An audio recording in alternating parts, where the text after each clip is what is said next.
Second year की class में सभी बच्चों का स्वागत है। आज अपन जो पिछला टॉपिक था अपना 1935 के अधिनियम की विशेषताएं, उन्हीं को अपन आगे की पढ़ते हैं। इससे पहले मैंने आप लोगों को बताया था 1935 की विशेषताओं के अंतर्गत विस्तृत अभिलेख, प्रस्तावना का अभाव, अखिल भारतीय संघ का प्रावधान, प्रांतीय स्वायत्तता, केंद्र में दोहरा शासन, शक्तियों का संघ व प्रांतों में बंटवारा, ये अपन ने पिछली क्लास के अंतर्गत देखा था। आज अपन आगे की विशेषताओं पर बात करते हैं। नेक्स्ट है संघीय न्यायालय। अधिनियम में व्यवस्था की गई थी कि केंद्र व संघ में इकाइयों के आपसी संघ के साथ झगड़ों का निपटारा करने के लिए एक कैडलर कोर्ट होगा। इसको 1935 के एक्ट की व्याख्या करने का भी अधिकार दिया गया। मुख्य न्यायाधीश सहित 3 न्यायाधीशों की संघीय न्यायालय में व्यवस्था की गई थी। यद्यपि प्रावधान मुख्य न्यायाधीश सहित 6 न्यायाधीशों का था। न्यायालय को प्रारंभ एवं अपीलीय अधिकार प्राप्त थे। प्रारंभिक व अपीलीय अधिकार प्राप्त थे। अधिनियम के अनुसार 1 अप्रैल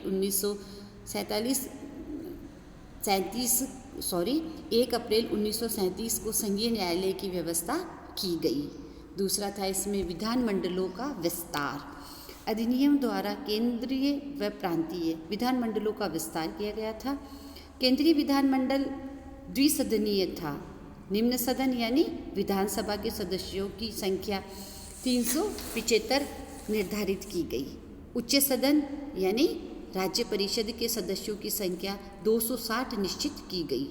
निम्न सदन में 125 सदस्य देशी रियासतों के प्रतिनिधि होते थे जो मनोनीत किए जाते थे।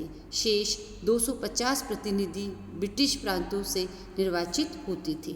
सदन का कार्यकाल 5 वर्ष का था। अधिनियम द्वारा देशी रियासतों को उनकी संख्या के अनुपात में अधिक स्थान प्रदान किए गए थे।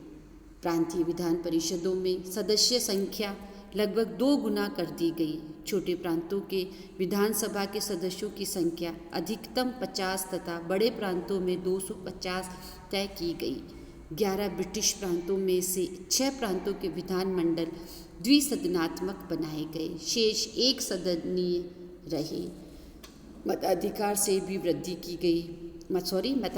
में भी वृद्धि की गई। 1935 के अधिनियम के अनुसार प्रांतों के लिए 10% जनता को वोट देने का अधिकार दिया गया। नेक्स्ट था ब्रिटिश संसद की प्रभुता।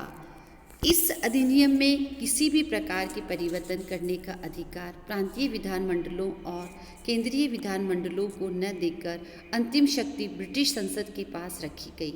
प्रांतीय तथा केंद्रीय विधानमंडल कुछ विशेष सीमाओं में रहते हुए अधिनियम में संशोधन की सिफारिश कर सकते थे। राज सत्ता ब्रिटिश पार्लियामेंट के पास ही रही। नेक्स्ट था रक्षा कवच एवं संरक्षण। इसके अंतर्गत 1935 के अधिनियम की मुख्य विशेषता यह थी कि इसमें अल्पमतों और अनेक वर्गों की रक्षा के लिए बहुत से रक्षा कवचों और संरक्षणों की व्यवस्था की गई। यह व्यवस्था इसलिए की गई ताकि अल्पमतों को बहुमत संप्रदाय का किसी तरह का कोई डर नहीं हो, कोई भय नहीं हो और यह अधिनियम ठीक तरह कार्य करता चले। नेक्स्ट था सांप्रदायिक चुनाव पद्धति का विस्तार। यद्यपि सांप्रदायिक निर्वाचन प्रणाली के दुष्परिणाम सामने आ चुके थे, तब भी ब्रिटिश सरकार ने इस पद्धति को कायम रखते हुए इसे बढ़ाया। सांप्रदायिक निर्वाचन प्रणाली 1909 ईस्वी में सिर्फ मुसलमानों के लिए शुरू की गई थी। 1935 के अधिनियम में सिखों, भारतीय ईसाइयों, जमींदारों, पूंजीपतियों, महिलाओं, हरिजनों के लिए भी इस पद्धति का विस्तार किया गया। संघीय व्यवस्थापिका में मुसलमानों के लिए 33.33% स्थान दिए गए, यद्यपि उनकी संख्या इस अनुपात में नहीं थी। आगे देखते हैं भारतीय परिषद की समाप्ति। 1935 के अधिनियम के अनुसार भारत सचिव की भारतीय परिषद को समाप्त कर दिया गया और इसके स्थान पर भारत सचिव के लिए कुछ परामर्शदाता नियुक्त किए गए, जिनकी संख्या 6 से अधिक और उससे कम नहीं होगी। यह भारत मंत्री की इच्छा पर निर्भर था कि वह परामर्श ले अथवा ना ले। नेक्स्ट था ब्रह्मा, बरार और अदन। अधिनियम द्वारा ब्रह्मा को भारत से अलग कर दिया गया और अदन को भारत सरकार के नियंत्रण से मुक्त करके इंग्लैंड के उपनिवेश कार्यालय के अधीन कर दिया गया। बरार के ऊपर निजाम हैदराबाद का नाम मात्र का सत्ता स्वीकार किया गया, परंतु इसको शासन की दृष्टि से मध्य प्रांत का अंग बना दिया गया। नेक्स्ट था गृह शासन में परिवर्तन। अधिनियम के अनुसार गवर्नर जनरल तथा प्रांतों के गवर्नरों को मंत्रियों की सलाह के साथ काम करना होगा। ऐसे में गवर्नर जनरल एवं गवर्नर भारत सचिव के नियंत्रण में न होकर सीधे ब्रिटिश सम्राट के अधीन होंगे। व्यवहार में भारत सचिव अभी भी भारतीय शासन के लिए महत्वपूर्ण था। गवर्नर जनरल तथा गवर्नरों की नियुक्ति उसी के द्वारा की जाती थी, अर्थात वे अपने अस्तित्व के लिए भारत सचिव पर निर्भर करते थे। सम्राट भी भारत सचिव से परामर्श करता था। गृह शासन में परिवर्तन सैद्धांतिक अधिक तथा व्यवहारिक कम था। नेक्स्ट था संघीय रेलवे बोर्ड तथा रिजर्व बैंक। रेलवे प्रशासन के संचालन, कर्मचारियों की भर्ती, रेल विकास विस्तार इत्यादि के लिए रेलवे बोर्ड का गठन किया गया। अधिनियम द्वारा निर्धारित बोर्ड के 7 सदस्यों को गवर्नर जनरल नियुक्त करता था। मुद्रा पर नियंत्रण रखने के लिए रिजर्व बैंक का प्रावधान किया गया था। लोक सेवाएं। अधिनियम में व्यवस्था की गई कि प्रत्येक प्रांत में एक लोक सेवा आयोग का गठन हो, जिसका दायित्व सार्वजनिक सेवाओं के लिए लोक सेवकों की भर्ती करना हो। साथ ही लोक सेवाओं के हितों को संरक्षण तथा आरक्षण शक्ति द्वारा सुरक्षित किए जाने का प्रावधान किया गया। नेक्स्ट था गवर्नर जनरल एवं गवर्नरों द्वारा शासन का अधिग्रहण। अधिनियम द्वारा प्रावधान किया गया कि किसी स्थिति में केंद्र अथवा प्रांत द्वारा शासन चलाना असंभव हो जाए तो गवर्नर जनरल एवं गवर्नर को अधिकार दिया जाए कि वह संकट काल की घोषणा कर दे तथा केंद्र अथवा प्रांत के शासन को अपने हाथ में लेकर वह स्वयं के विवेक से कार्य करे।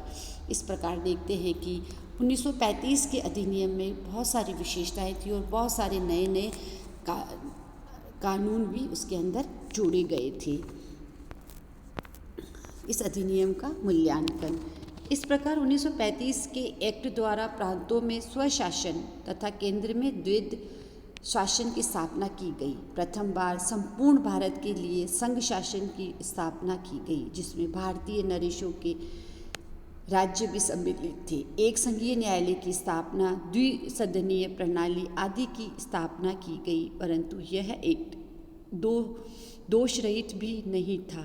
अधिनियम के अनुसार व्यवस्थापिका सभाओं के अधिकार बहुत सीमित थे। भारतीय मंत्री गवर्नर जनरल और गवर्नरों के विशेष अधिकारों के कारण असहाय थे। सांप्रदायिक निर्वाचन प्रणाली पहले की तरह विद्यमान थी। इसमें ऐसा कोई प्रबंध नहीं था जिसमें गवर्नर भारतीय मंत्रियों की सलाह मानने के लिए बाध्य हो। प्रांतीय स्वशासन की स्थापना नाम मात्र के लिए की गई थी। इसी कारण जवाहरलाल नेहरू ने कहा था, प्रांतीय स्वशासन तो होगा, परंतु इसमें गवर्नर जनहितकारी शक्ति सर्वशक्तिमान तानाशाह बन जाएगा, जो हम लोगों को नियंत्रण में रखेगा।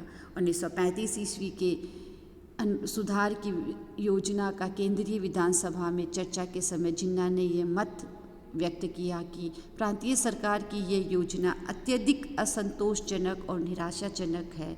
कांग्रेस, मुस्लिम लीग, हिंदू महासभा और देशी नरेशों ने भी अधिनियम द्वारा स्थापित स्वशासन की दोषपूर्ण व्यवस्था का विरोध किया। इस प्रकार देखते हैं कि इस अधिनियम के पक्ष और विपक्ष दोनों तरह के मत रखे गए थे। आज यहीं तक ये आपका 1935 का अधिनियम यहाँ समाप्त होता है। नेक्स्ट क्लास में नए टॉपिक के साथ में वापस मिलेंगे। धन्यवाद बच्चों।